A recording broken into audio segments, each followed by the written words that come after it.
Good evening. Can everybody hear me? Good.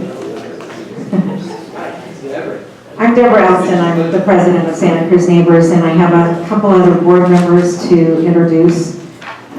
Beth, raise your hand. JD, raise your hand. Is there anybody else here I didn't see come in the door? No. And we are a nonprofit. We do have a basket at the back door. We are very minimal in what we use and how we use our donations, but we appreciate anything.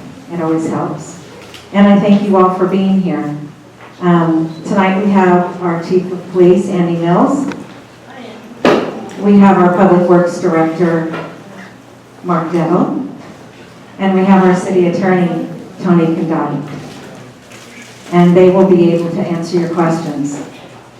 So, as the chief goes along, I think he's going to ask for information or feedback after every goal that he wants to discuss. I will be with the microphone. I will be happy to come to you if you put your hand up after each one, and you will be able to ask your questions. We really don't need huge stories, because we all have stories. What we need is either a solution, or it could be as simple as just a question that maybe needs to be addressed in the goal, or it may be, I have an idea from another city, in which case that's great as well, because we can always use other resources within the state of California that we're looking for. So, without further ado, and they're not going to use microphones, so that's why I say raise your hand. I will come to you after each goal and question, and they will be addressing each one. Okay? Thank you. Well, good evening. Can you hear me in the back okay? Yes. Okay, good. If not, I'll talk a little bit louder, but I don't know if that's going to be necessary. So thank you for taking your time to come and help us think through these enormous issues that we have in our city. And you know, you hear a lot, people pounding on both ends of the spectrum, and what we're trying to do is find solutions to some of the behaviors that bother a lot of people. I want to be clear up front. This is not about homelessness. It is not, we are not going to solve homelessness by adding a couple more ordinances. All we're trying to do is control the behavior of some, both homeless and housed, who are problematic in our community. And so what we're doing is we're promulgating about 7 policies that what I'm trying to do is get a sense from the community how much support there are for these policies, these ordinances, and what kind of adjustments need to be made in order to make them effective. So that's the purpose of this, is to sense from the community, to give the information out to the community, to get feedback from the community. And as Deb said, you may have better solutions. I'm not the smartest guy in the room, I can tell you that. But at least we're going to have the motion to at least push stuff forward and then see what council wants to do. Council's the one that promulgated, that officially puts in place ordinances, not the police department. So that's the purpose of this. So I'm going to go through these one at a time. I think what would be best is after each one, if you have some questions or some thoughts or some clarity that you think is needed. We're in the research stage of this, and so we can go back to ground zero or back to the drawing board and make the adjustments that we need to make. So that's the purpose of this. And hope you take it from that perspective. Again, let me emphasize one more time. This is not going to solve any homeless problems. The purpose is to control behaviors that affect our businesses, that affect our communities, that affect our citizens, both housed and unhoused. And so that's the purpose of this. And I think that you'll see that as we go through, hopefully. So goal number 1 is to reduce needle litter in our city. And the purpose of this is so we don't have as many syringes out and about in the community. So therefore, what I'm proposing is that we ban all syringes out of any park or on the beach in the city of Santa Cruz. You can't possess them there unless there's a genuine medical need. So if somebody has diabetes or going through IV at the time or something of that nature where they absolutely have to have a needle, then obviously we want people to be healthy. Again, this is where our children live and play, and so we want to be able to reduce the amount of needle litter at those locations by saying you just can't have a needle here. State law, you can go and buy a needle or a syringe at Rite Aid, at CVS, anywhere you want. You can get them handed to you by the county in the harm reduction sense. And so you can possess needles, we just don't want them in our sensitive areas, our parks, and our, so that's goal number one. Feedback on goal number one. Sir? Have you thought of it as a buyback program? It's just a needle, dollar needle. Now wait till I get to Have we looked into a buyback program for needles? The question is a buyback program. We have discussed that, kind of like a California redemption value on needles. If you did a nickel a needle, that would add up to about $20,000 a year. If they're collecting 500,000 needles, so that's actually a good thought. So we have thought about that. It has not been proposed, but you can certainly record that and make sure that that may be part of the consideration. I'm coming, hold on. What's the penalty and enforcement ideas about this? Well, that becomes a question for council, but most of our city ordinances are infractions, and I believe $50 fine is the max on that, according to the city attorney, yes. So it'd be a $50 fine. If one's convicted, if the courts choose to impose that fine. Just as part of that, though, let's be pretty clear about this. We write about 11,000 tickets a year. Yeah. Of those 11,000 tickets a year, about 8,700 go to people without addresses. About 92% of those do not appear on those citations. So, again, we want to be realistic and pretty pragmatic about how we do this. And we're going to get to that piece a little bit later. But thank you. Chief, how about on Western, walking on West Coast Drive, all the way down from National just down to the board? I have been finding a lot of needles out there. So for the park and the guys been helping me, I tell them about it, they pick them up. Got it down. You're If you can put up your hand ahead of time, that way I'll get there faster. So it's the beaches and where else did you say? The beaches and all city parks. And so what defines, is it like, would West Cliff Drive be considered the beach, or is it just a physical beach? I mean, like the parking lot of the lane, is that considered the beach? And just in general, what's the parameters? Undefined. I think it's a great idea, so. Yeah. Undefined yet. Yeah. So that has to be part of the discussion. I think the city attorney can weigh in on that. The parks in the city are defined in the municipal code very broadly. It includes San Lorenzo, Hardy West, the ocean side of West Cliff Drive, the wharf, all the beaches. City Hall. City Hall, Pacific Avenue, the levee. So it's very broadly defined to include a lot of the public spaces in the city. Chief Knowles, what are your thoughts about how the ban might be enforced? Would the infraction be anything more than an add-on for something else that you're already speaking with somebody about? I'm sorry, I didn't understand the question. What are your thoughts about how the fraction would be enforced? Could you imagine writing a ticket for this infraction? We most certainly would write tickets for these infractions. Well, that's not exactly my question. My question is, would somebody who receives a ticket for this infraction, is it just an add-on for something else? In other words, if you're searching somebody on the beach and you find a syringe, then you're going to be writing these tickets. Is there any other context for writing these tickets? Well, normally in a police procedure, if we're contacting somebody for a legitimate cause, and we search them with the, in the proper way, then they'd be cited for that either as a standalone or in addition to other charges depending on the circumstances. So, for instance, if somebody had a dime bag of heroin on them, we would cite them for the heroin, then cite them for the citation if they're in that space. Give them both sites as opposed to just one, or included on the same site.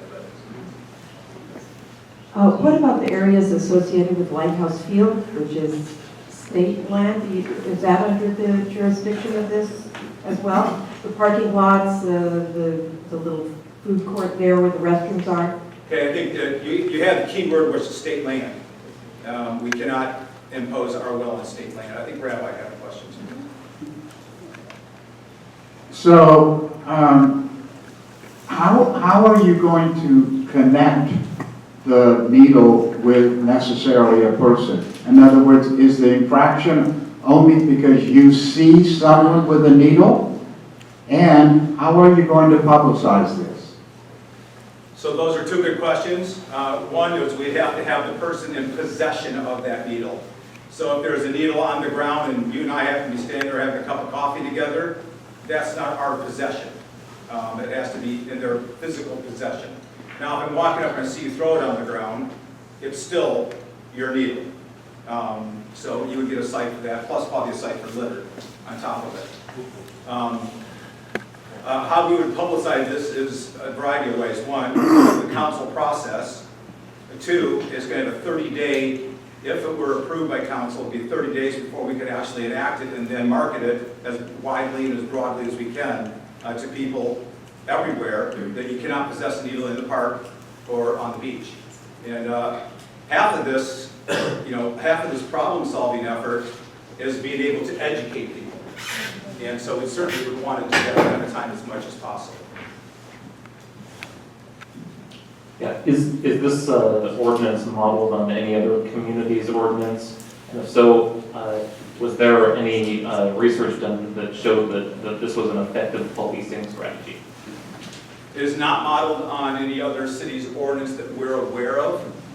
There may be some out there, and so we would have to measure it before and after to see if the cause and effect is there, including the educational piece, to see how effective it would be. What would you recommend for us as community members if we see someone with a needle, for example? Can we call it in to dispatch?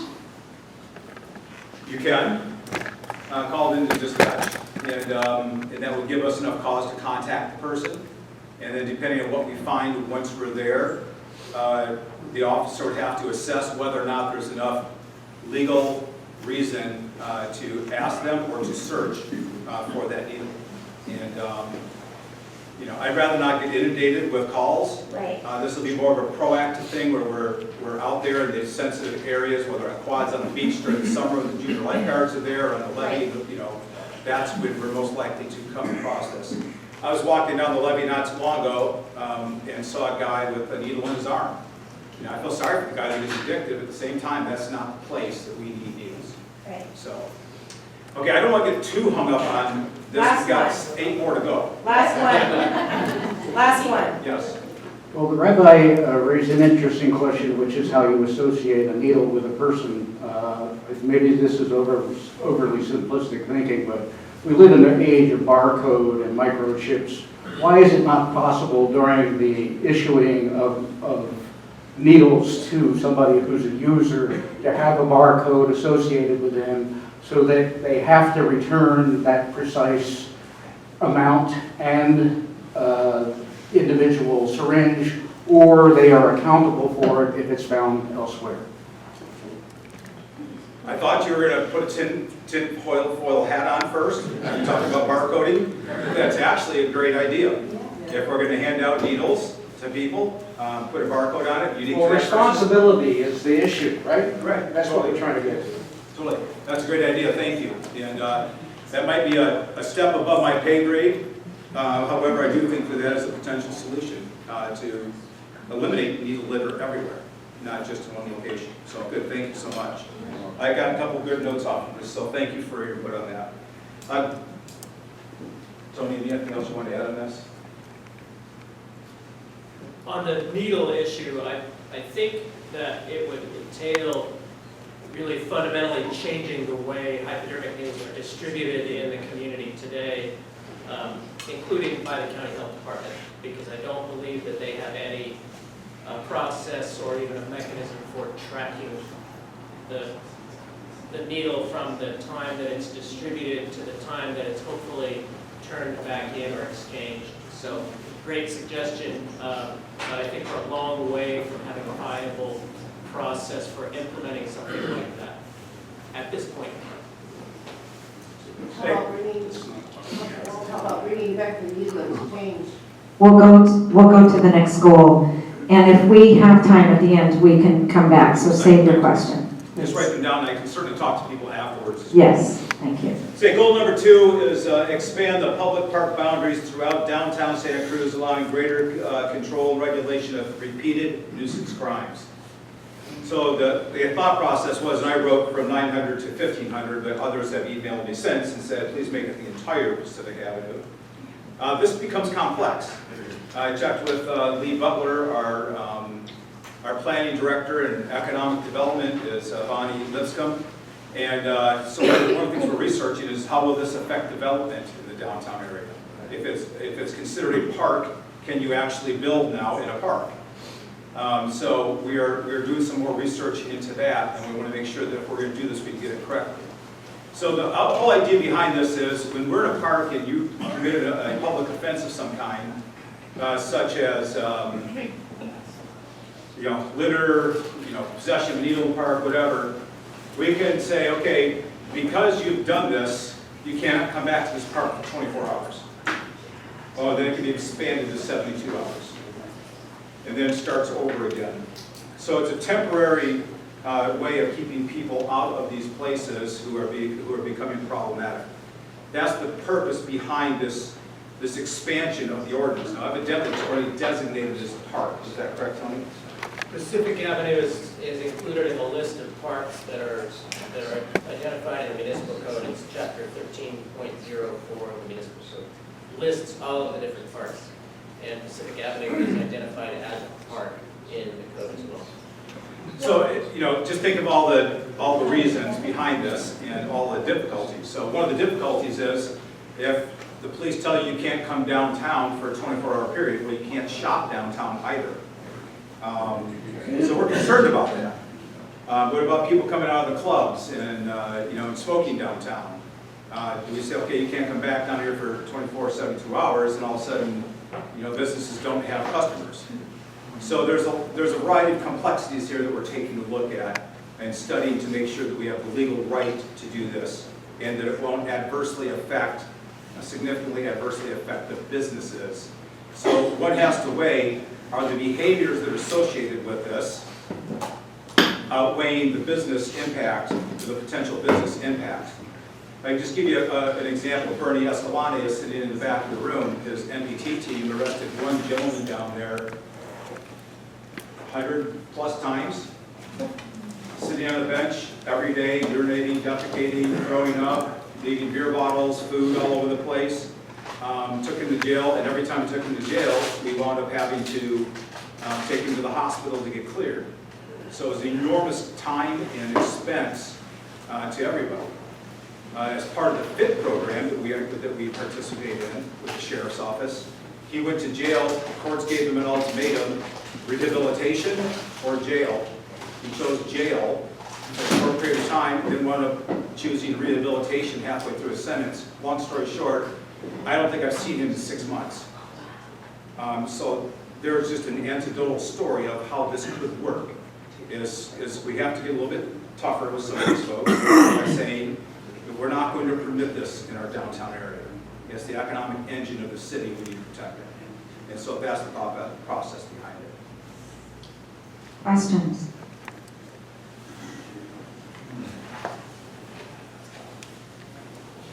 Chief Mills, you went out of your way in the beginning to suggest that these suggestions were not going to affect homeless people.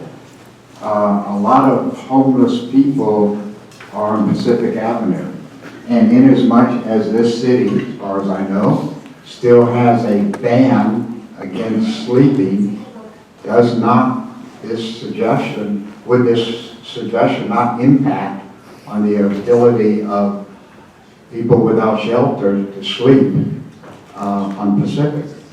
So, Rabbi, thanks for that comment, but let me just correct something. I didn't say this wouldn't affect homeless people. This is not targeted for homeless people. It won't solve the problem of homelessness. And so I want to be very clear about that. It will affect homeless people, it will affect house people. It will affect anybody who's exhibiting the behaviors that we as a community is against the norm of the community, whether you're homeless or not. So could it affect homeless people? Absolutely. Yes, it will. And sleeping in the doorways depends on the doorway.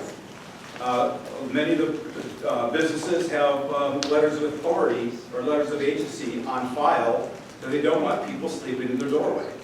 And so we certainly could go and issue tickets for trespassing in those doorways and say you can't come back down here for 24 hours. So, full disclosure, it absolutely could happen. But again, we're not just Excuse talking about doorways, we're also talking about benches, for example. No, just to clarify this, and we're going to get to the camping piece here in a little bit. We do not issue tickets currently for sleeping in public. Period. Trespassing, yes. Sleeping in public, no. So, next question. Definitely waiting back. I told myself I would answer any questions, but here we go. It's not really a question. So, I don't envy the police department your task, but I do understand the difficulty of multiple citations and what to do. But using a park concept to blanket over a downtown business district as a device to do what you need to do seems inappropriate. I wish there was some other way for you to do that rather than using something to protect the parks and then turning the downtown business district into a park. Everybody knows it's not a park. I wish we were seeing more benefits. That's a thought, turning a business district into a park in so much that you can police it in a different manner. It seems inappropriate to me. I just had a quick question of clarification. Currently, Pacific Avenue is considered a park. Can you define what part of Pacific Avenue? And what was it you were saying the goal was to expand what? Well, my goal was originally 900 to 1,500, but it has, people have asked for it to go all the way to the clock tower down to the end of Pacific Avenue to Laurel. Listen, I'm open. We're trying to find the right resolution for our city that we can come to consensus with. Tony, do you want to answer the other part of the question? What is it currently? I think that's what she's asking. The code isn't very clear on that. It just says Pacific Avenue, but I think people have raised an important point. A park is a facility that we can post hours and close, but it's much different when you're dealing with a public thoroughfare like a street or a sidewalk.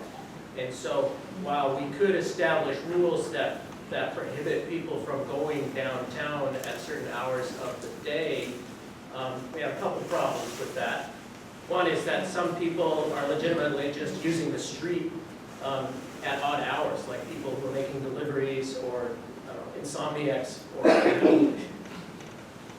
Another problem is that there are services and facilities in the downtown area that people need access to, like the post office. And so, so when we go to court and ask for a court to order someone to stay away from a park, that's fairly straightforward for the courts to wrap their thoughts around and to issue an appropriate order.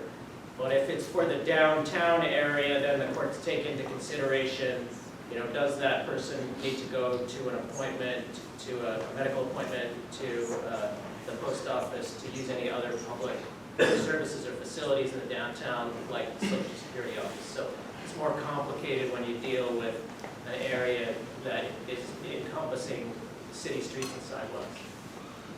Could you clarify at what point someone gets the notice that it's either jail or rehabilitation? That was not clear. That's part of the FIT program. So they have multiple arrests. When they go to jail, under that FIT program, they have to have tons of arrests. I'm not talking about 2 or 3 or even 10. We're talking a lot of arrests. There isn't a clearly defined number if that's what you're looking for. I'm looking for a standard so that it's equally applied. So that people have noticed that, okay, this is your 4th offense. Now we're at this juncture where you need to go one way or the other. Yeah, again, we're not talking 4 or 5 offenses. We're talking 30 to 50 on average. And if These so, offenses. why? Pardon? Why 30 to 50? It's who rises to the top. We take that from our officers of who's been the most problematic downtown and who's created the most, generated the most arrests or who has been called in on the most, those kind of things. So who's the most violent? There's a variety of things they do. There's not, to answer your question, there's not a hard to find number or process that's currently used. So the determination is really one of what is it costing the city to deal with the person who rises to the top? Yeah, not necessarily a financial number, but the cost of business. Tony, did you want to add something? Yeah, it's not just the cost of the city, it's what's the cost of processing people through the court system. If we were able to effectively arrest someone and put them in jail for a misdemeanor violation of multiple open container tickets or littering in public or public defecation, we had an effective way to deal with that through the criminal justice system, that would be a different story. But the courts, we could fill up the jails with people like that, and we would need a lot more space in the jails. So, so the courts, the police department, it starts with the police department, it goes to my office, it goes to the courts, and it's an attempt to triage the most serious cases and to focus on the ones that are creating the most problems in a way that the courts don't just get impatient with us and start just dismissing cases. So we have to find a delicate balance. What's an appropriate level of enforcement and what can the courts handle? So,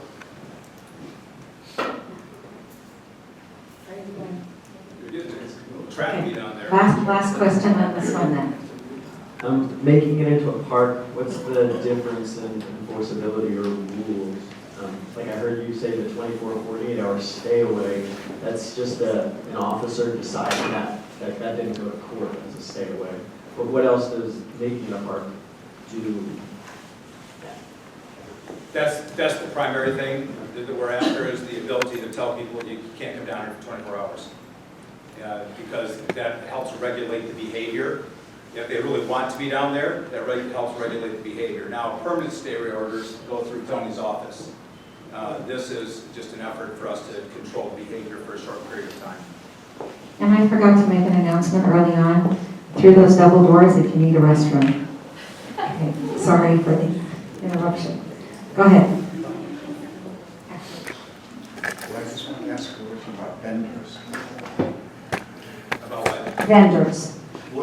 If Pacific is a park, and as we know, there's a lot of people who do vending on Pacific Avenue, including strange people that sell their book, would that impact on vendors? Not soliciting, but vending. So, yes, there are people who are strange ones who sell their book and ride around with a dog in their basket as well. But vending is now permissible by state law. We cannot control that at all. Well, at this point we can't. But so that's not something we can say. So goal number 3, reduce daytime campers in public spaces to promote public health, safety, and recreational activities. Essentially, this would mean that you can't have a tent up during the daytime. And we're defining the daytime as as 7 in the morning to 10 at night. And Tony, I know the city attorney's been working diligently on multiple ordinances, and I think we've passed it back and forth about 300 times. I can't imagine my billable hours on this. And so Tony, do you want to jump in on this? And the whole idea is that people need to sleep, we understand that. But to have a tent up on Water Street Bridge during the daytime, does that make sense for our community? In a lot of other places as well. So that's the thought process. So you've all probably heard of this Ninth Circuit decision called Martin versus the City of Boise. And in the Martin case, the Ninth Circuit said, in general, that so long as there is a greater number of homeless individuals in a jurisdiction than the number of available beds and shelters, the jurisdiction cannot prosecute homeless individuals for involuntary sitting, lying, and sleeping in public. That is, so long as there is no option of sleeping indoors, the government cannot criminalize indigent homeless people for sleeping outdoors on public property on the false premise that they had a choice in the matter. Then the court went on, however, to say that its decision was a narrow one, and that the holding does not cover individuals who do have access to adequate temporary shelter, whether because they have the means to pay for it, because it's realistically available to them for free, but who choose not to use it. Nor do we suggest that a jurisdiction with insufficient shelter can never criminalize the act of sleeping outside, even where shelter is unavailable. An ordinance prohibiting sitting, lying, or sleeping outside at particular times or in particular locations might well be constitutionally permissible. So we looked at that in an effort to come up with an amendment to our municipal code that essentially adheres to what the Ninth Circuit said in the Martin versus Boise decision. And the options that we laid out for the council were A, consider prohibiting setting up an encampment during daylight hours. And that would not prohibit people from sleeping, say, in a park, on the grass during the daytime, but it would restrict the ability of people to set up encampments and to leave them on the sidewalk or in a street or in a park during daylight hours. The intent here is to recognize that until we have some mechanism for providing shelter to people who are homeless and have no alternative, we need to be able to just come to grips with the fact that people are going to have to sleep outside somewhere. So the draft that we came up with said that, one, no setting up an encampment during the daylight, and two, no camping during nighttime hours. However, before the city could cite someone or arrest them for camping during nighttime hours between 10 a.m. and 6 a.m., I believe, we would have to have a shelter option available to them and offer it, and they would have to decline it before we would move forward with enforcement action. And so that was the concept. The third exception that I mentioned is that the court said that would not prohibit the city from prohibiting camping anytime in certain locations or under certain circumstances. And that means, that says to me that the city could prohibit camping citywide if we had an alternative location where we could point people to say, this area is camping allowed, therefore you can't camp here. The real crux of the problem is, where is that location? And the city has struggled with the question, what is an appropriate location to make available for homeless people to camp? We haven't found one yet. Right. So, speaking about, hours is fine, but with regard to location, seems to me that an easily enforceable ordinance would be 3% of a mile, say 150 feet, no camping anytime within, let's say, 150 feet of a facility that caters to children, such as a public park, Boys and Girls Club, etc., or a private residence. So that wouldn't prohibit people from sleeping outside, but it would prohibit people from sleeping, from setting up a camp within, let's say, X number of feet to be determined from a private residence, including an apartment building or whatever, private home, and a facility that caters to children. It seems to me that would be easy to enforce. It wouldn't prohibit people from sleeping outside, and nothing to do with time. It only has to do with location and proximity to private residences and children's areas. I completely agree with your statement, but I think what you have to keep in mind is that it's very easy to identify areas where camping or setting up an encampment is prohibited. What is not as easy is to say where should it be allowed, and that's where the decision making gets difficult. But you're right. If we were able to do that, then we could have a much more effective enforcement tool in those areas where camping is prohibited. The key is find some place where it's not prohibited. I mean, to me, it's a question of appropriateness. Is it appropriate to have a campground where some people, not all, certainly, I'm not going to stereotype homeless people or people on the street, but is it appropriate to have people camping, such as right in front of the child play area at Loudon Mills, at Laurel Park? It just doesn't seem that's a great place to have it. But if it were 150 feet away and it weren't near a private residence or another park, fine, who's going to complain about that? But just, well, that's sorry. I would say, but it just seems, it's a question of appropriate. Where is an appropriate location? Is a child's playground, is that an appropriate place to have people 5 feet away? So I think we understand your point, and I think it's well made. I think the issue becomes, for us, that we're struggling with is the law versus the thoughts of the community. And so right now, we have to abide by the law. But I think that is a decision that the community can bring forward to council and say, hey, this is how we would do this. Right now, all I'm asking for is the ability to say, you can't have a tent up during the day. I don't care where you are in the city. And that's the thought process behind this. Now, questions about that or concerns or other thoughts? Well, I have so we run a storage program where we have 250 people on our storage shelves tonight. So you can imagine people, in fact, I just said good night, sweet dreams to 30 people as they went into our community to sleep outside. That's the reality that we're experiencing, right?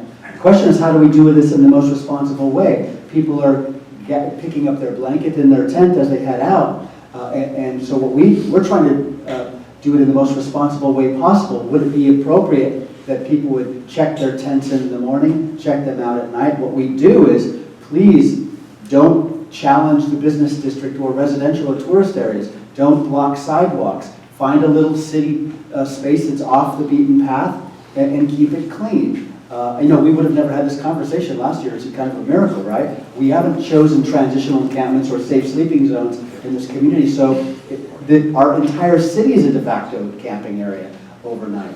But would you think that's an appropriate thing for our nonprofit to be engaged in, setting people out? Brent, first of all, thank you, because I think it is important that we put the infrastructure in also along with these ordinances. So having a place for people to store their property makes sense in a secure manner. Some cities are using 55-gallon drum, trash cans that say, okay, you get one of these containers, it has a lock on it, this is yours, you can store your stuff here. And then that makes it safe for them, they can come and get it and go as they like. So there are solutions out there, there's a lot of cities doing that. And thank you for the storage stuff that you're currently doing. And that does help reduce the amount of space taken in public space. And the whole idea here is to have public space for everybody to enjoy, including those who are in the house. Well, the university, I would imagine, plays a significant role in the cost of housing, the impact of the cost of housing and homelessness by virtue of the fact that we have so many students here. And it appears to me that the university plays absolutely no role in the solution of this, including with their own students. From what I understand, they won't even allow their own students who are living in vehicles to stay on campus. Now, the governor just announced that he was going to try to utilize underutilized state space. It seems to me no more appropriate place that we have that has a tremendous amount of open space is the university, at least for their students, but I would extend it to the general homeless population who are most in need of some of the things that that university provides, which is education and opportunities. I don't know why the university and the homeless community don't link more to try to find more educational opportunities that bring people out of homeless and to provide a space in a huge campus, at least to house their own students who won't house. Thank you, Deborah. As a follow-on to what Steve was just saying, only a week ago, the governor tasked every city and county with the job of identifying such spaces. Has that figured into what you've been working on here? Available spaces for various kinds of shelter. Well, I can tell you this, I've only been here about 2.5 years, and there is not one meeting I've been to with my colleagues where that hasn't been a discussion, and at the city council level also. I mean, it's truly, we've looked at hundreds of properties. Or Bonnie Lipscomb, who is our property management, person. I think we drive her crazy. Suggesting spaces, and Martine Bernal regularly pulls up the map, and we're all looking at it. Well, we'll at this spot. We did it this morning, for the city, and looking at different spots. Hopefully. Like the property on North Ocean Extension, which... 1930 Ocean Street Extension. Yeah, 1930 Ocean Street Extension. Somebody said we might be able to lease that, so we pull up on the satellite and take a look at it. So there's possibilities. It's the community having the will to actually cite something. And that's where it becomes difficult. I don't have a question, but I just want to say that I support the ordinance as you have it written. And the reason why is because it's pretty obvious to people who have lived here almost any amount of time that it is an issue. When you see camps set up at the side of Staff of Life on Soquel Avenue, when you have 5 or 6 guys in shopping carts blocking a sidewalk on Water Street, and especially downtown, right by the post office, where you see mounds of people just laying on the ground with dirt and filth around them, and you can see the rats scurrying around. So even though it may not be for everybody, even though I would like it to be for everybody, the thing people need to remember is the chronic people, the chronic issues. It's just the tool to get these chronic peoples out of the way and give them the help that they need so they don't be out on the streets.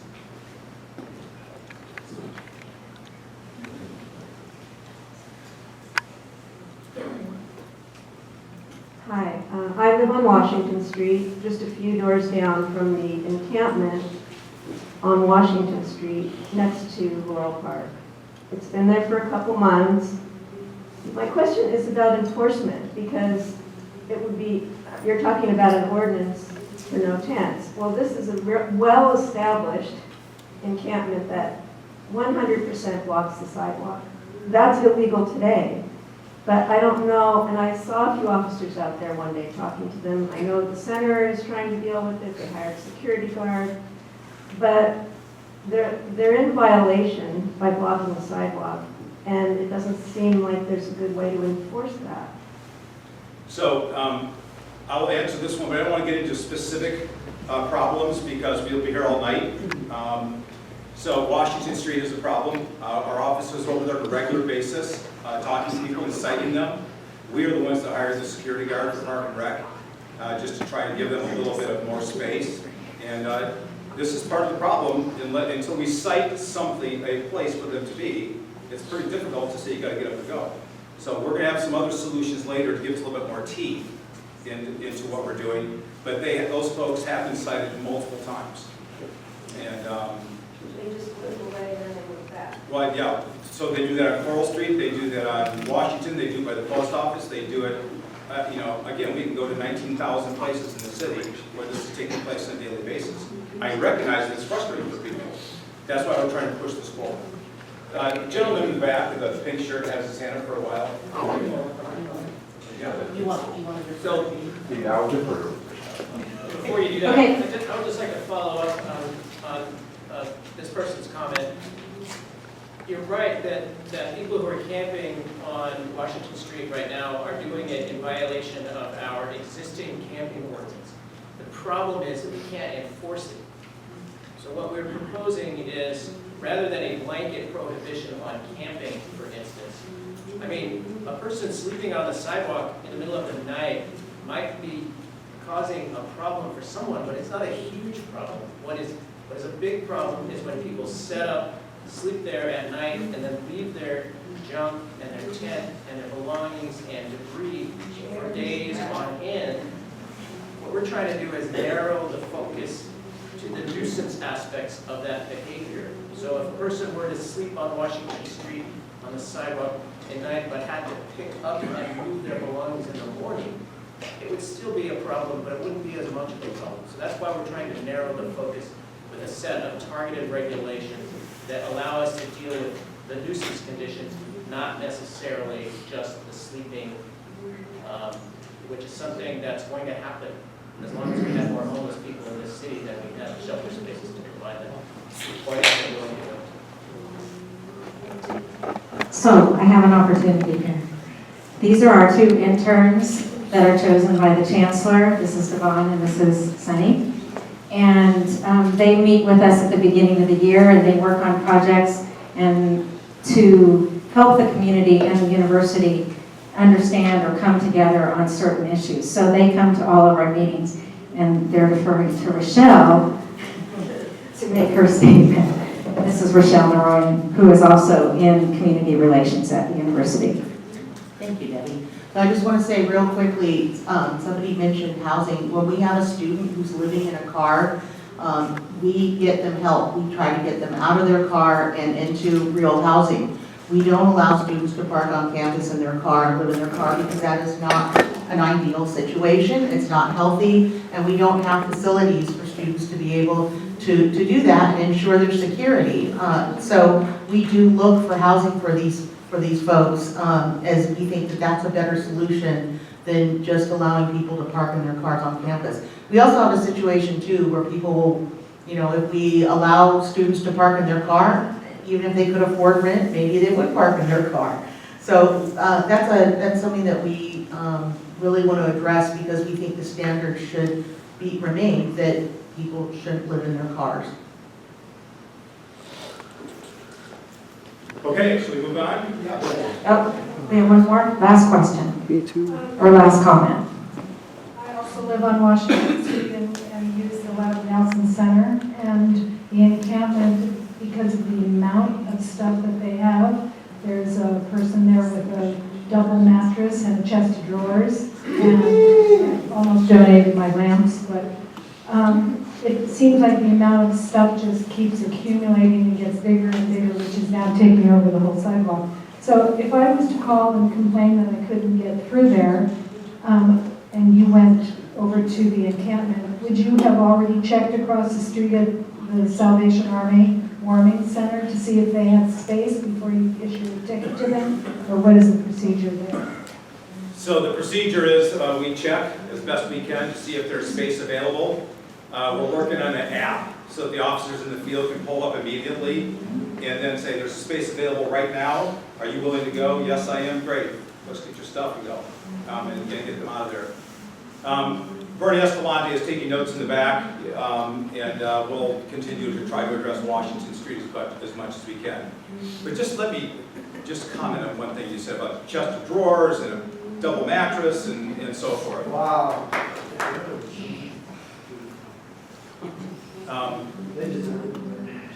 The issue is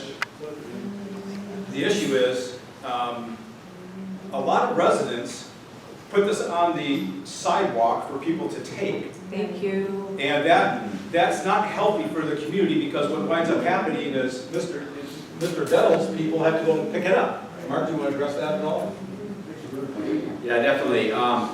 Sanitation is part of Public Works, and we have one person in a truck, well, sometimes two people dedicated full-time driving around picking up.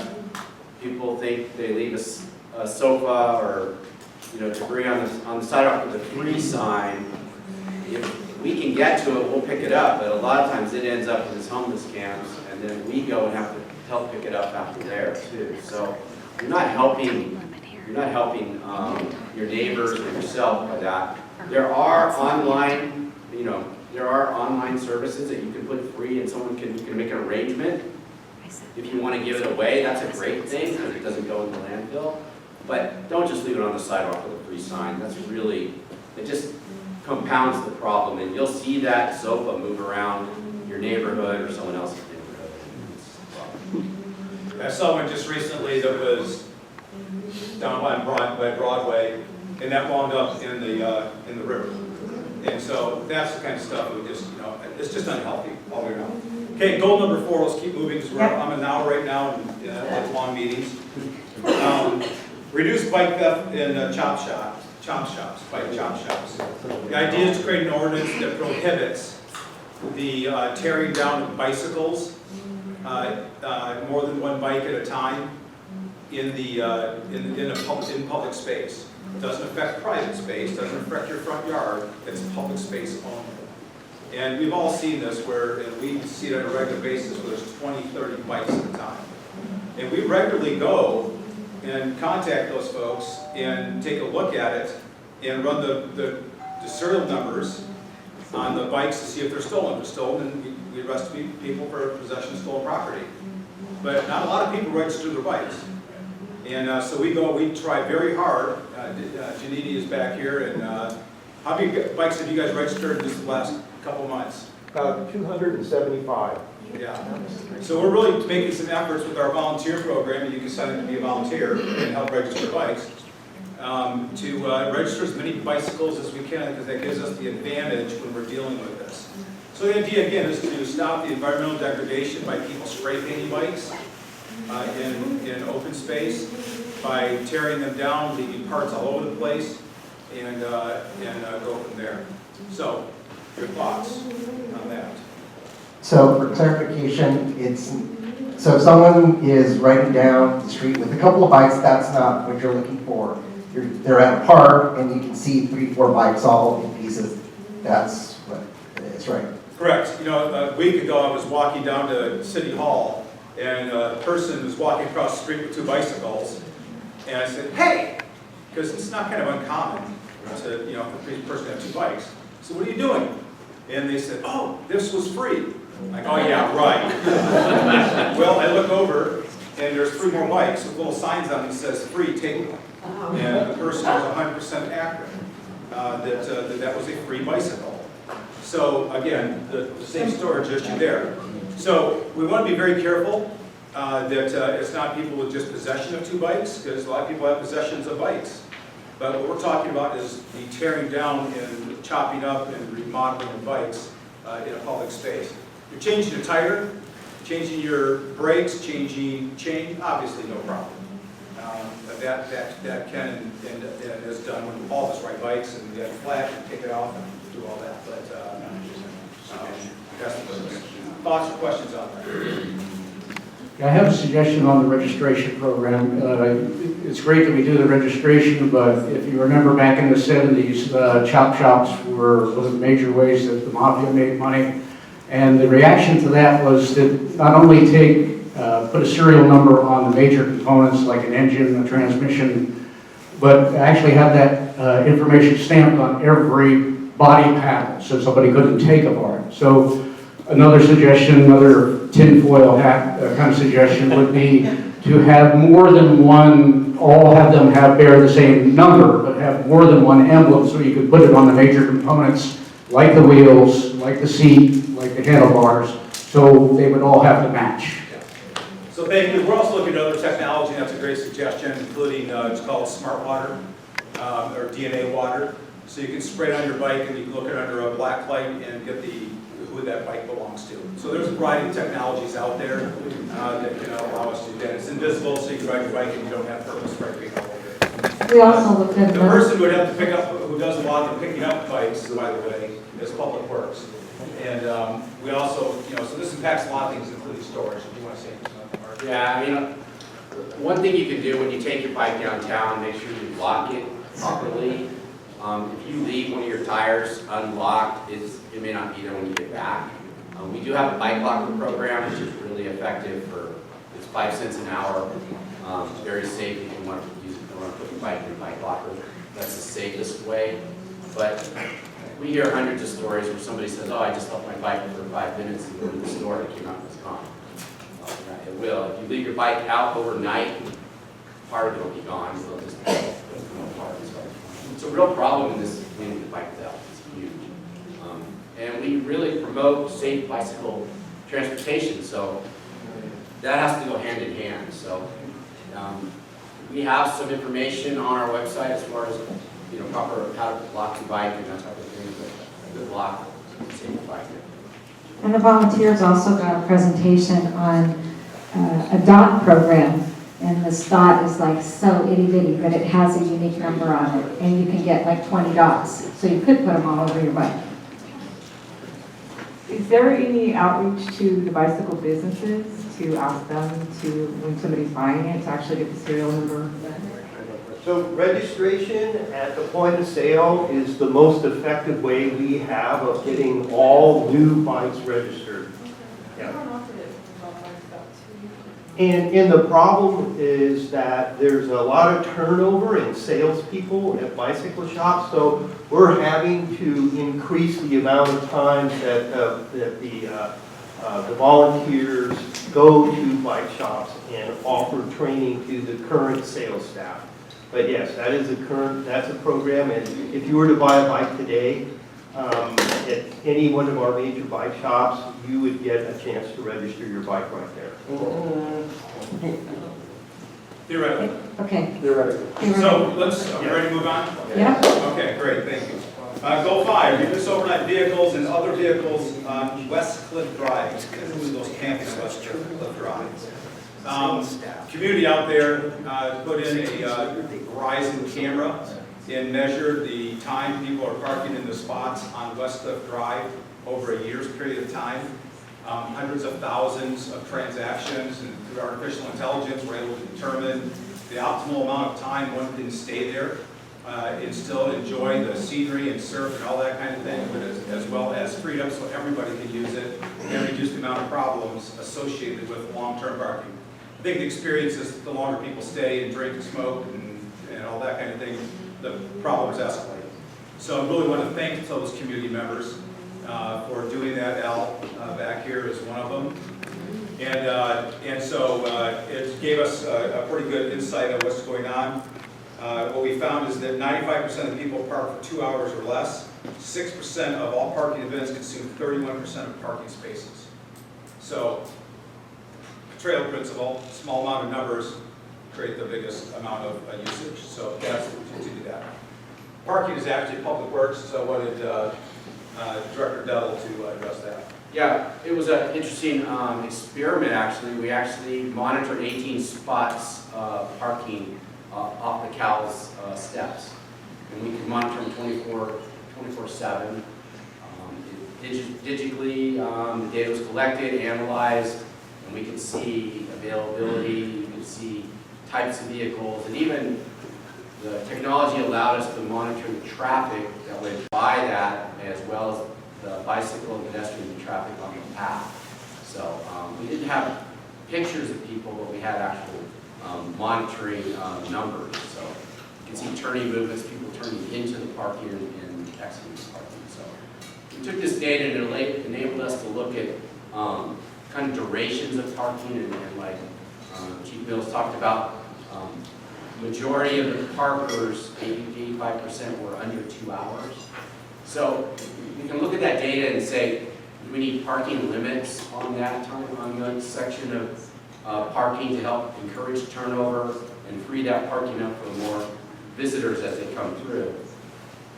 And the other option we looked at is they put the duration of the parking and with the police incidents. So they kind of looked at time of day, police incidents, and obviously, no surprise, is in the evening, later it got, and the parking, people were parked there after it closed, theoretically closed. That parking closes at 10 p.m. Or actually midnight, I guess, midnight to 6 a.m. We still had a lot number of calls in that area. After hours, the calls spiked up compared to what it was during the day. So people parking there when they shouldn't be, drinking, and that type of thing happens. But we'll use that tool. We're looking at maybe one potential scenario was to look at if we were to have limited parking or charge for parking, what could that do and how would that encourage turnover? We're still in the evaluation phase of that. It's kind of an interesting tool to use technology to gain information, real data. We haven't had that type of data before. Okay, yeah, I think it's a great idea. Again, I think a serve session is about 2.5 hours. That's what it really is, right? That's what it is. But that doesn't include the parking lot of the lane though, right? Because that's parkland, right? Right. And so we can't do anything about that. All right. So I know we're talking about like what we can do as a community to once again deal with 5% of this behavior in town right here. But so for someone like me, it's incredibly frustrating. And so I'm always wondering, like, what am I allowed to do as far as confronting bad behavior, right? What, like me or like the citizens, like, what are we, like, what's our limits and are we allowed to confront this bad behavior, you know, so. My comment that I always say to neighbors is don't engage, because bad things can happen. Engage nicely. So let me just make a quick comment on that. I want to be very careful about this because what I don't want to see is any kind of vigilantism. That's unacceptable to me. I think it's unacceptable to our greater community. However, we've spent a lot of great time and treasure as a department training multiple community groups how to de-escalate situations as opposed to ramp them up. There are ways to approach people and to talk with them and to try to come to an understanding. And then if it's not working, then I think it's important to back off and then let us do it, our officers do it. So you certainly have the right to free speech. You certainly have the right to confront issues that you see in behaviors. But I want to be very careful that it doesn't turn into going to blows and or becoming a hostile situation. I would much rather have people try to de-escalate it, talk low and slow to people, back off if needed, and let us come and handle it as best we can. Our officers have the tools to be able to do that kind of thing. Right, Al. I was just going to add, you were talking about surfers. Yeah, thanks. I don't give up the mic. It just reminds me of my mom. I know. Sorry. So, hey, I'm Al, and this is my wife, Christine Doyle. I know some of you know me, but I probably spend 5 hours a day on Westcliff or in the water near Westcliff. I'm a very keen surfer, and we have had this project going for about 18 months, as Chief Mills says, to actually measure what actually happens in these parking lots. I think we all have anecdotal information, but the data is this. And the truth is that, as Mark said, 95% of people park for less than 2 hours, okay? And that there's a group of people, 5 or 6%, that represent 31%. That's just not fair for the community. That's my view. Second thing is, the parking lots on Westcliff, I think there's 18 of them from Dream Inn around to Natural Bridges. They all have similar characteristics, but some of them are located right next to residences and other of them next to the state parks. And so there's probably slight differences between those, but fundamentally I think it probably looks like this. The other thing is, and again to address the question of the state parks, the two lots on the west side, so on the non-beach side of Westcliff Drive, next to the toilets and the steamer supply, they're the state parks, and the others are all city. We've spoken to everybody, state parks as well as the city. And one thing that came up, which I think was very surprising, was that there's 50 parking lots, state park parking lots, between Monterey and San Francisco. You probably know the Manresa, Ana Nuevo, you name it, anywhere up the coast. Every single one of them are paid parking lots. If you go into any one of those parking lots, everyone knows this, you pay $10 for a day, or you can buy a pass, which all the surfers do, so we can go to Ana Nuevo, Manresa, or anywhere else, it costs $120 a year. Why is it, in my mind, why is it that this parking lot is free? Makes no sense. Good point. Right? It really makes no sense. And the other thing is that 80%, this is our estimates just based on conversations with people. I've had literally hundreds of conversations, and I've seen all of the conversations across the board. About 80% of the people who park in these lots are actually from out of town. And so if we were going to implement parking restrictions, for example, 3 hours, I think you mentioned 2.5 hours as a surf session, it's probably right if you're young. If there was charging for that, like there is in many other places, like Capitola. Anyone been to Capitola recently? You know that they charge there. Many live oaks, lots of places around here. It's not going to be unfamiliar to those people as well. Those 80% coming out of town. And I think the benefit of doing that, in addition to being able to enable the police to be able to regulate it and enforce it, because if you've been there for more than 3 hours, you get a ticket, right? Just like you do anywhere else. And that enables enforcement. But the benefit is to the community I'm talking about now, is that that revenue can go back into beautifying and cleaning up this area that we so love. So that's the conversation. There's no hard, fast decisions in our minds at this point in time. Love any feedback on this stuff. Like I said, I have hundreds of conversations about this every day. Great, thank you. So, questions?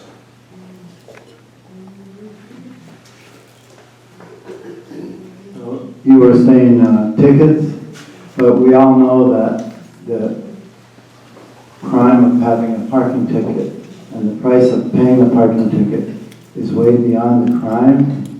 They just increased them a lot after the Prop 13 hoax that was pushed on the people. So ticketing is an unfair thing to suggest, I think. And I know I hate poor tourists too. Just kidding. But I think we need to welcome people. Be more loving, less hateful. And one other thing is we're fighting crime. Why don't we consider corporate crime? Who's considered corporate crime? We're sticking to the goals here that are being discussed. It's 100 times worse than street crime. I know you want to censor me, but let's move on. Any other questions on this topic? Corporate crime, rich developers. We'll ask you to leave if you're not following the rules here.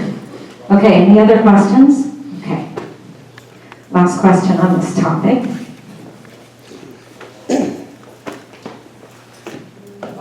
So we're talking about affordable housing in my mind. The RVs, tents, cars, so it is a form of affordable housing, and so those units, how are we matching that? I mean, if we're just pushing people around, like you said, that's not very loving.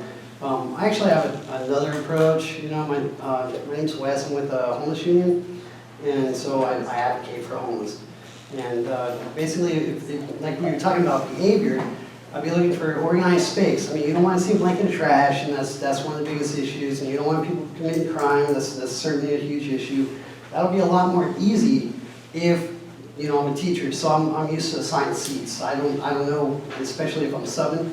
I don't know anybody's name of anything, but if I know where they sit, I can catch them.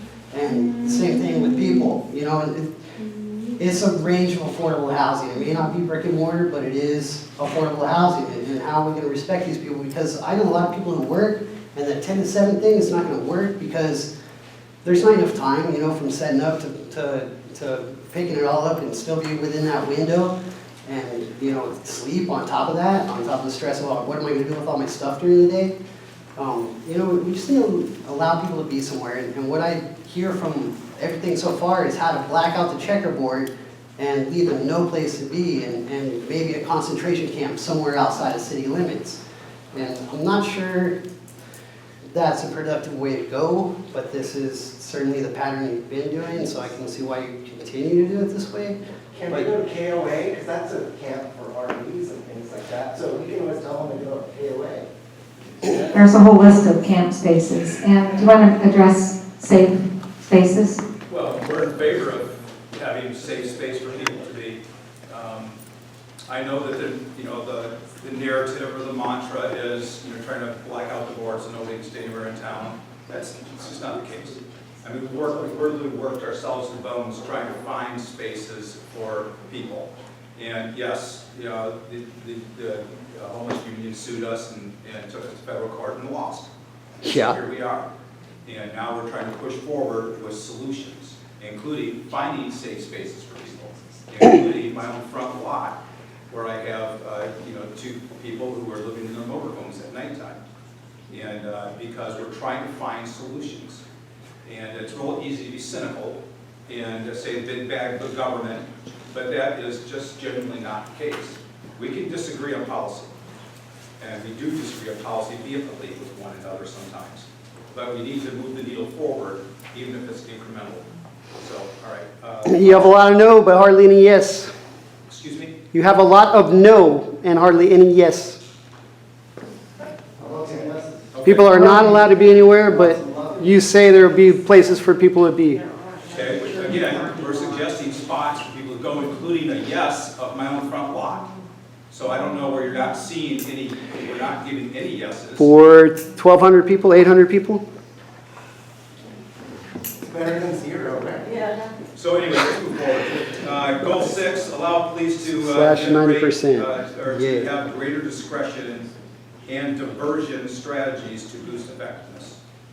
So because so many people fail to appear on their tickets, it's not an effective strategy. What I'd much rather do is be able to divert them and keep them out of the justice system altogether. Is that a good enough yes?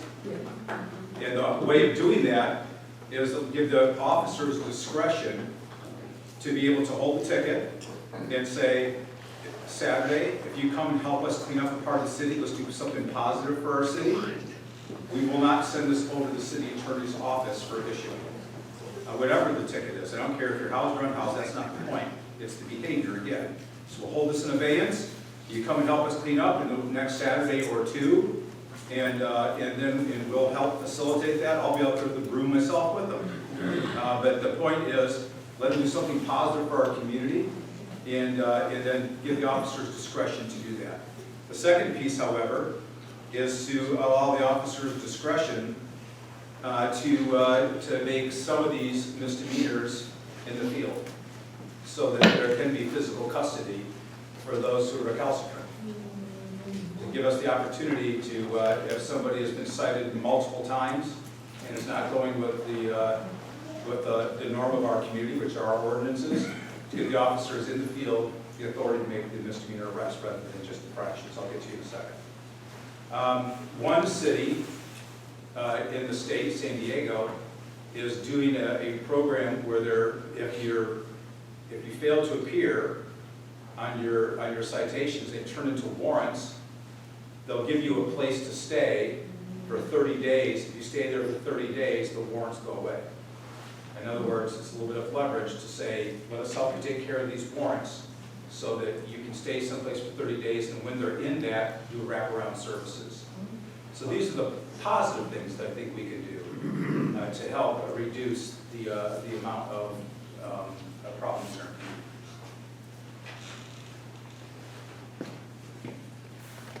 Well,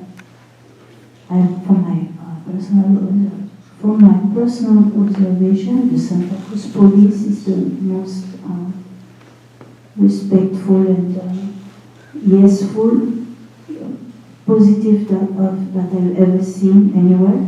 This meeting is a proof of it, that the chief of police himself stands with the community to find solutions. And from my point of view, as someone who has been living in the street for a year and a half now, I feel good each time I see the Santa Cruz police, because I know they are here to protect us. They are respectful, and I've never seen a Santa Cruz police person manhandling somebody, being rough or yelling, or so really there is a lot of hope for Santa Cruz, and I want to give personal thanks to the Santa Cruz police and to the chief of police for everything. Thank you.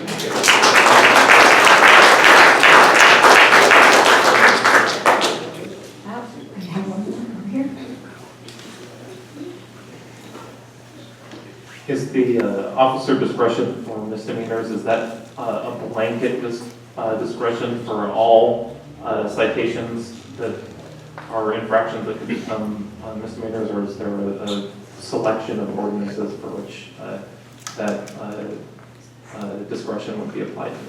That's a very good question. I think that, in my opinion, it would probably be limited to the offenses that are most offensive to our community. And figuring that out and moving that forward to council and letting them, manage which offenses might be able to do that, which ones not. I would certainly want the city attorney to weigh in on that to make sure that we're in line with what he wants in terms of what he can impose and will prosecute. Okay, we're burning the daylight hours. One more left. And that is reduce shopping cart litter to reduce blight, public nuisance, and potential health and safety hazards. One of the things that some cities have done is to hold people accountable for their shopping carts.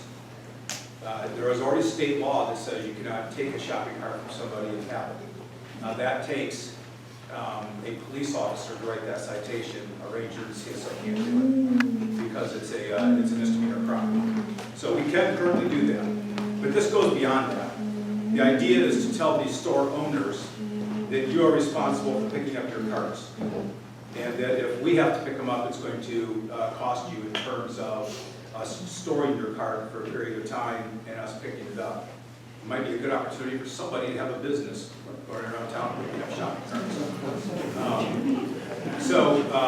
If you take a look at, anybody ever seen any bosses shopping carts out in the street? No. Why? They got that stupid bar that goes way up, right? How many people see Costco carts around? A few, but not many. Why? The wheels look. No, they pick them up. There's always somebody in that parking lot picking up those carts. Those are expensive carts. They don't want to lose them. On the other hand, there are other companies that we find them all day long out in this field because they leave them on the parking lots without somebody picking them up. So this ordinance would compel the owners of those businesses to pick up their own carts and keep them under control. Safeway and Mission, what do they have on their carts? The locking mechanism for the wheels. So there are easy technologies to employ, even if it's a PVC pipe that goes 10 feet in the air, so you can't get out the door. So that's the purpose of this ordinance, to reduce the amount of shopping carts all over town. And that becomes something that I think is important for us to control the blight in our community. Questions on that? Kind of common sense, these things, huh? So I know somebody just brought it up that they wanted to see this list. And I know there's ongoing research going on, but I'll overstep a little bit. The chief is planning to bring this out to the community as well with 5 different meetings. 5 different meetings throughout the whole community. So if your neighbors and friends did not get a chance to be here tonight, they will have other opportunities, and Santa Cruz Neighbors will definitely be putting this out on Nextdoor, email lists, Facebook, everything that we get out information to you. So every one of these takes the ordinance, then it takes a staff report behind it, and a justification for it, and then it takes legal research to make sure that we're on solid footing, and then it goes to council and gets bounced around. So we'll present later. But we are going to do 5 community meetings in our city, just like we did when I first got here, and to go out in the community. We're expecting to do that sometime in March, but that's just as quick as we can humanly get it underway. So that's where we're heading next. And then after we get all that input, we'll make a thoughtful decision and then push it to council and get their direction. And so I think it'll be important for you to let your voice be heard, not only at the meetings, but also to your council members. And I see one here today, Donna. And so we thank you for taking your time to come.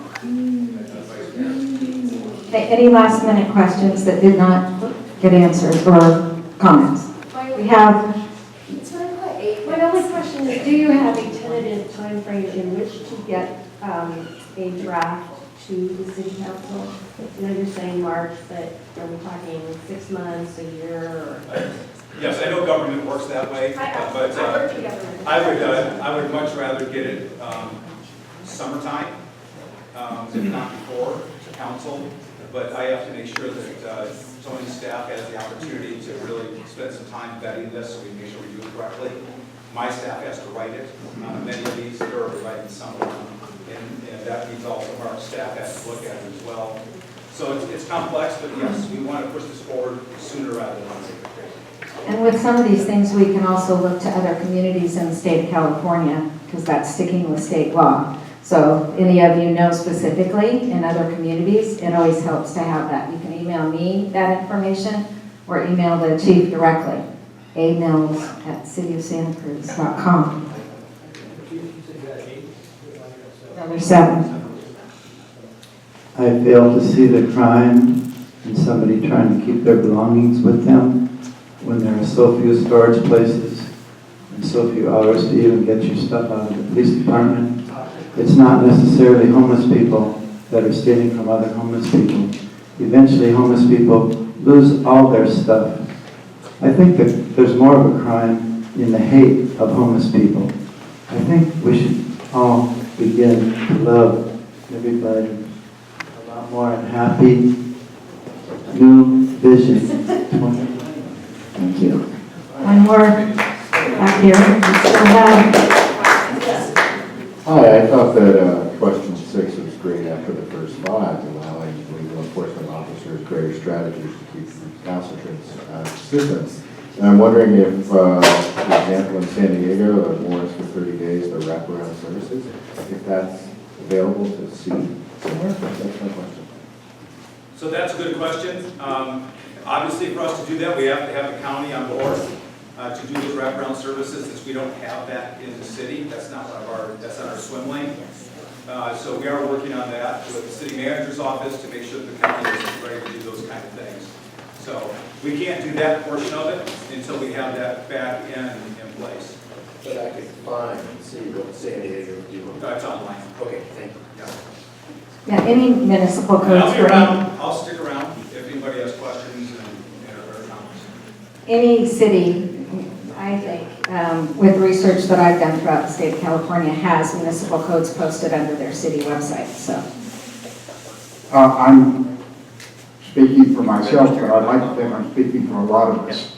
How fortunate we are to have a police chief who, while we don't always agree, as you pointed out, is proactively concerned about the welfare of our community and brings suggestions to community and invites community to hear and to participate. For that, I think we all owe you a sense of gratitude. thank you very much, all 3 of you, for taking the evenings to be here. And thank you for all of you showing up and caring about our community so much. Thank you.